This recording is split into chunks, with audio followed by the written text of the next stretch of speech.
Hello, good day everyone, and welcome back to my channel, Psychology and Social Issues. This is Philip.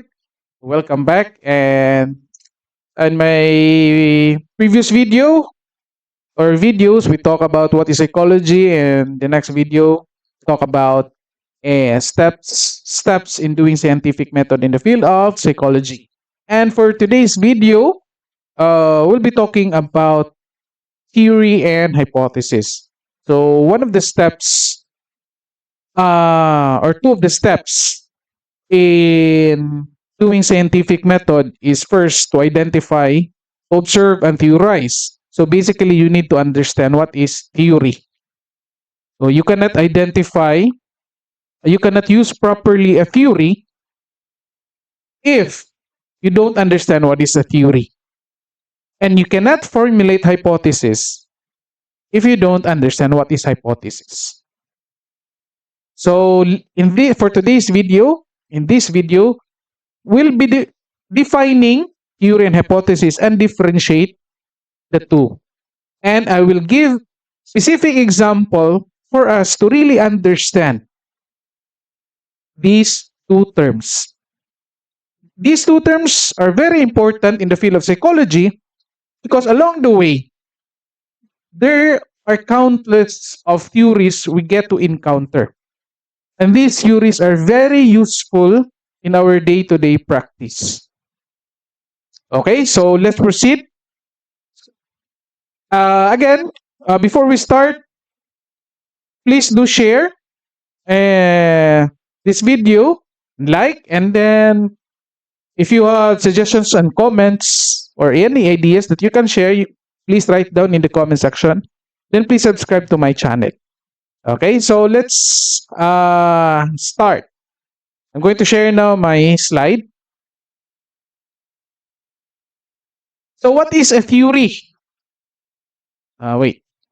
So what is a theory?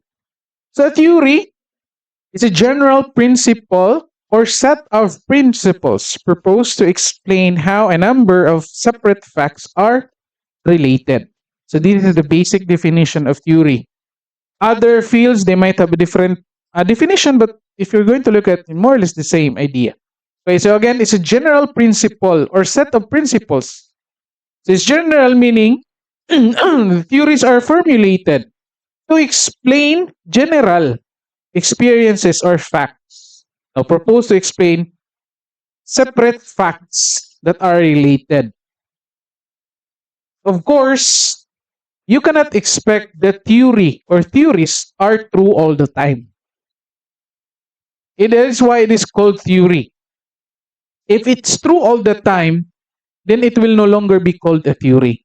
It will be called a law. Because a law is true all the time. Or for example of a law, the law of gravity. The idea is that every time you throw something, it will always go down.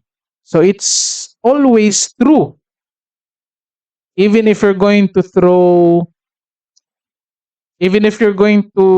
a cotton or any light object, so it will always go down. That's the law of gravity. For a theory, it is called a theory because at some point in time, it has been proven at least once. And it has been proven at least once, it was formulated to somehow explain several facts that are related.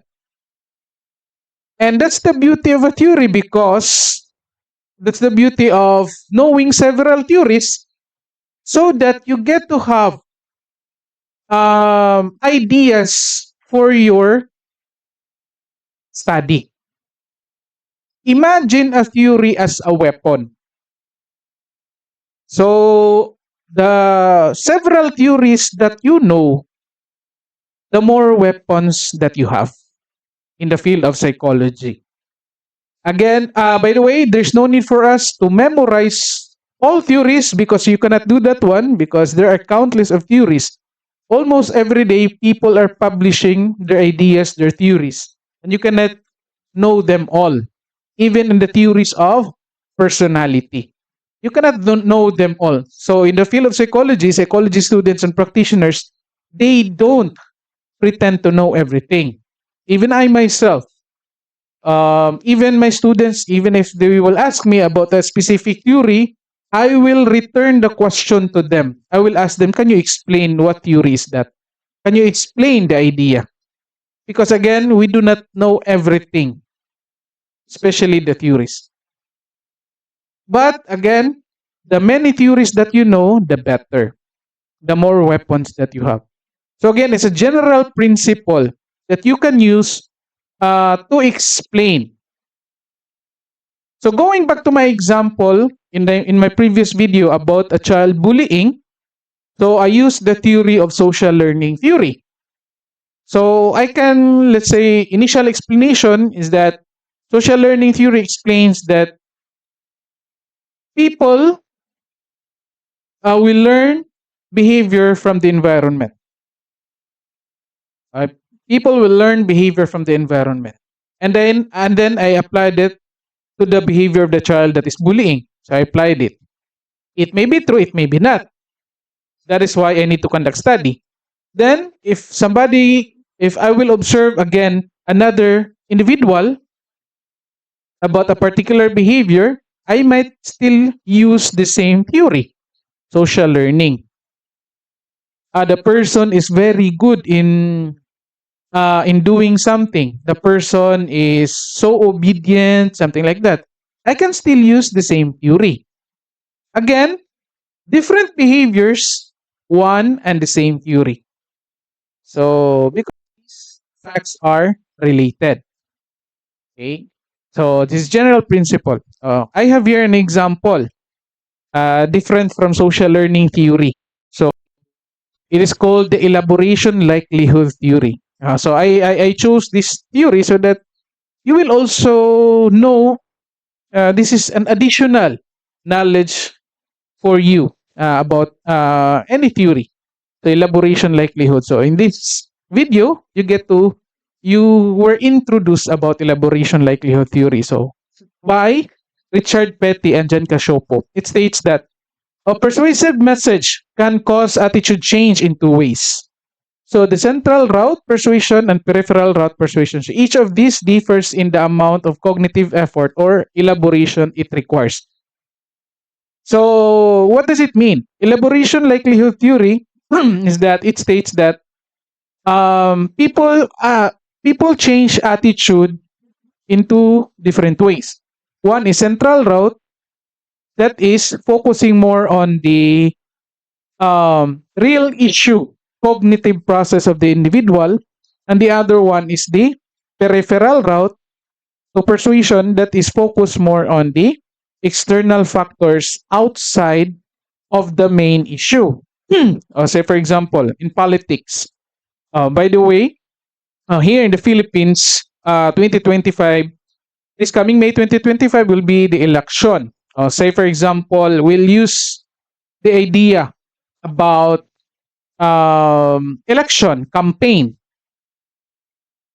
So during the campaign, politicians will try to convince people to vote for them, and there are voters, especially those voters who are objective enough to consider a politician or a candidate before choosing, meaning they become objective, they focus more on the platform, the politician, the goal, the main concern, the main issues of that specific politician will try to resolve. So basically, the politician or the candidate should focus more on those topics when the audience are more like that. However, there are also audience who don't give too much attention to the real issues presented by candidates. So what they focus more on are the external factors, like how the candidates physical appearance will present to them, the way the way the candidate uh, talk or send a message here in the Philippines, and even until now, people are giving too much attention if you are fluent in English and you have good diction. So people will no longer, or a lot of people will not focus more on the real issues, but the way you speak up. And what else? The way you present, the way you dress. So there are people like that. So basically, that's the focus of peripheral route to persuasion. So both can instill change in attitude. So again, as a politician, you have to understand this. As a candidate, you have to understand this, that when you go to a specific place and that your audience are more into cognitive, or somehow we call it intellectual participants or audience, you focus more on the central route. If you go to a place where the audience somehow mostly are uh, not that highly intellectual, then you focus more on the peripheral route. Okay? So that's the theory. Say, for example, here in the Philippines, um, let's use former President Rodrigo Duterte, why um, he was loved by a lot of people during the campaign. It is because the main former President Rodrigo Duterte used the two routes every time he speaks up.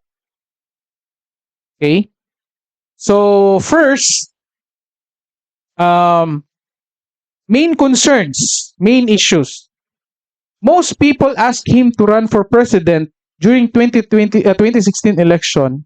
It is because almost all people in the Philippines notice that crimes are high, especially crimes related to drugs. So that's the main issue. Okay, so that is why the main concern of former President Rodrigo Duterte is to address drugs. By the way, this is just an example. So I am not pro, I am not anti Duterte. I am just simply using this one as an example for the sake of discussion. And then every time Duterte speaks up, if you're going to look at him, he is not wearing like Americana. He's not wearing coat. He's not. If you're going to look at him every time he's on stage, I've seen him personally when he visited here in Cebu during that campaign, and accidentally I passed by in the hotel where he stayed, and personally I've seen him just simply wearing polo, ordinary polo, that ordinary Filipino people usually wear even in ordinary days, going to malls, going to church, going. That's what he's doing. Okay, that's what he's wearing. So basically, if you're going to look at him as an ordinary Filipino people, you get to relate to former President Rodrigo Duterte. So that's peripheral route. Again, when he speaks up, he talks about issues, drug issues, and how to solve it. And then by just simply walking, standing, if you're just simply by just simply looking at him, you can relate because he is so ordinary Filipino. Okay? So that's one of the reasons why he got so many supporters during that time. Okay? So now let's proceed with hypothesis. What is hypothesis? Hypothesis is a testable prediction or in my previous video, I used the term guess. It's a guess. So a testable prediction about conditions under which a particular behavior mental process may occur. So again, so out from the theory that you have identified in this video, we've used the example elaboration likelihood. So a testable prediction about the conditions under which a particular behavior mental process may occur. So from the theory, we will try to come up with a prediction.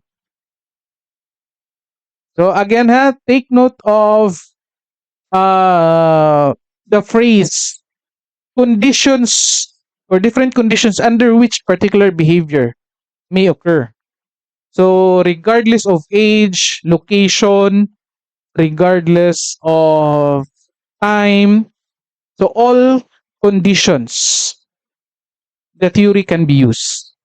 So we'll use the same theory, elaboration likelihood, and then we'll come up with a prediction. Hypothesis. So I will give example a hypothesis under descriptive design. So by the way, there are two major designs, research design, descriptive and experimental. So under descriptive, there are so many different designs. Under experimental, there are also different designs. But these are the two major. So it's just either descriptive, you describe from the term descriptive, or experiment or experimental for you to identify the cause and effect. So in this one, descriptive sample, this is how I formulate my prediction coming from elaboration likelihood theory. So central route to persuasion significantly related with high IQ election voters. Okay. So that's a prediction. That's a hypothesis. So where did I get that? Coming from the elaboration likelihood theory. Okay. So how about experimental sample? This one. Loud voice speakers persuade more voters. So basically, I'm trying to test if or whether loud voice really influence to the attitude of the voters. This one is something to do with peripheral route to persuasion. So regardless of the message that you are sending, my concern is more on the volume of your voice. So again, it depends on the kind of problem you are going to solve. Then you get to identify whether it's descriptive or experimental. Then whether of the two, you're going to come up with a different way of stating your hypothesis. The hypothesis should be coming from your theory. That is why whether you are psychology practitioner, students, or any other fields, when you do research, when you write if you remember writing your thesis, and for those students who are writing their thesis right now and will be writing their thesis, theoretical background should go first. Okay, so you present first the theoretical background because that's the theory you should be studying. And then, after presenting the theoretical background, you formulate your hypothesis. Okay, so try to recall your thesis writing. This is the reason why theoretical background should go first and then followed by hypothesis. Okay? So I hope you understand theory and hypothesis and what's the difference between the two. Okay? So once you've tested the hypothesis and it's proven true, then you can accept the theory. Or when the result somehow is reject your hypothesis, then you may also reject your theory. Maybe there could be other theory or theories can explain the behavior you are trying to understand. Okay? So I hope you understand something and you learn something from this one. So please do like and share this video. And by the way, please do comment and share your ideas or opinions about this discussion. And by the way, please do subscribe to my channel. So again, thank you very much and see you next video.